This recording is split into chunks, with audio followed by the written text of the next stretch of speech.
Natalie Holzer jadi DJ, disebut kembali ke setelan pabrik.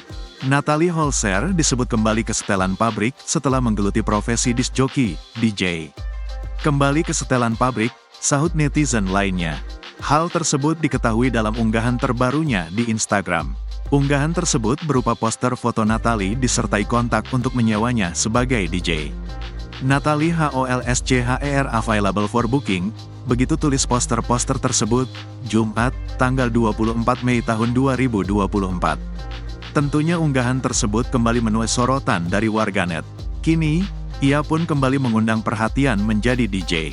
Kembali ke habitatnya, karena karakter tidak bisa diubah, hanya pola pikir, tulis netizen.